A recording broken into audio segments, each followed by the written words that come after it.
मैं हैदराबाद से इसलिए यहाँ पर नहीं आ रहा हूँ कि हैदराबादी को शेर घाटी से खड़ा करूँ। तुम्हारे वोट को लेकर अपने जमीर का सौदा खुदा ना खास्ता कर लूं। दुनिया में कोई ऐसा मैका लाल पैदा नहीं हुआ जो असदुद्दीन ओवैसी को खरीद सके। मैं इसलिए आ रहा हूं कि इंसाफ मिलना चाहिए। जो यहाँ पर मसाइल हैं इस विधानसभा में वो खत्म होने चाहिए। नफरत का खात्मा होना चाहिए। तुम्हारे वोटों के लिए इलेक्शन के लिए नहीं आ रहा हूँ। मैं इसलिए आ रहा हूँ कि मैं ये देखना चाह रहा हूँ कि अल्लाह सुब्हानहू व तआला मेरी जिंदगी को खत्म करने से पहले मैं चाहता हूं कि तुम नेता बनो, कि आपकी लीडरशिप बने। भारत के संविधान बनाने वालों ने हमसे कहा था, तुम अगर इंसाफ चाहते हो, तुम अगर भाईचारगी चाहते हो, तुम अगर आजादी चाहते हो तो वोट लो और नेता बनो। सेक्युलरिज्म के नाम पर जितना हमने धोखा खाया किसी ने नहीं खाया। सुनो शेर घाटी के नौजवानों बुजुर्गों, मैं हैदराबाद से पहले भी तो आपके दरमियान में आया था, आज भी आया हूं और कल भी आऊंगा इंशाअल्लाह ताला। मैं सिर्फ तुम्हारे वोटों के लिए इलेक्शन के लिए नहीं आ रहा हूं। मैं इसलिए आ रहा हूं कि मैं ये देखना चाह रहा हूं कि अल्लाह सुब्हानहू व तआला मेरी जिंदगी को खत्म करने से पहले मैं चाहता हूं कि तुम नेता बनो, तुम नेता बनो, तुम लीडर बनो। मैं चाहता हूं कि तुम कायद बनो।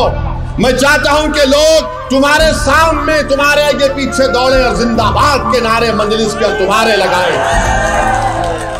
मैं हैदराबाद से इसलिए यहाँ पर नहीं आ रहा हूँ कि हैदराबादी को शेर घाटी से खड़ा करूँ। मैं हैदराबाद से यहाँ इसलिए नहीं आ रहा हूँ कि तुम्हारे वोट को लेकर अपने जमीर का सौदा खुदा ना खास्ता कर लूं।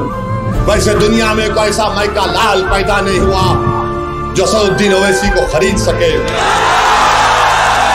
मैं यहाँ पर इसलिए आया हूँ शेर घाटी के मेरे गयूर नौजवानों बुजुर्गों, मेरी इज्जतदार माँ और बहनों के आपको इंसाफ मिले। मैं इसलिए आ रहा हूँ कि इंसाफ मिलना चाहिए। जो यहाँ पर मसाइल हैं इस विधानसभा में वो खत्म होने चाहिए। यहाँ पर नफरत का खात्मा होना चाहिए। यहाँ पर पूरे समाज को मिलकर आराम से इत्मीनान से रहना चाहिए। मैं इसलिए आया हूँ मेरे अजीज दोस्तों और बुजुर्गों, मेरा आने का मकसद सिर्फ यही है कि आपकी लीडरशिप बने। भारत के संविधान बनाने वालों ने हमसे कहा था, बल्कि बाबा साहब अम्बेडकर ने कहा था कि तुम अगर इंसाफ चाहते हो, तुम अगर भाईचारगी चाहते हो, तुम अगर आजादी चाहते हो तो वोट लो और नेता बनो।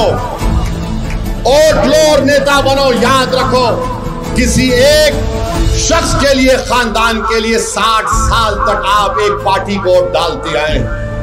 सेक्युलरिज्म के नाम पर जितना हमने धोखा खाया किसी ने नहीं खाया। फसादात हुए, बर्बाद हुए, खानदान के लोग कट गए, फिर भी हमने कहा नहीं अब डालेंगे वोट सेक्युलरिज्म की बका के लिए।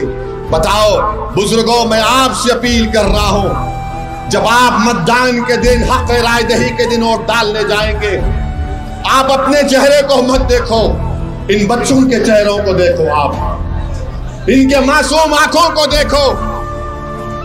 उनके ख्वाबों को पूरा करने की कोशिश करने के लिए आपको मंजलिस को वोट डालना पड़ेगा। हमारे बुजुर्गों को मैं हाथ जोड़ के अपील कर रहा हूं कि आपने अपनी भरी जवानी इन जालिमों के लिए खपा दी जो पटना में बैठकर हम पर जुल्म करते हैं। अब इन बच्चों की खातिर आपको अपनी लीडरशिप को बनाना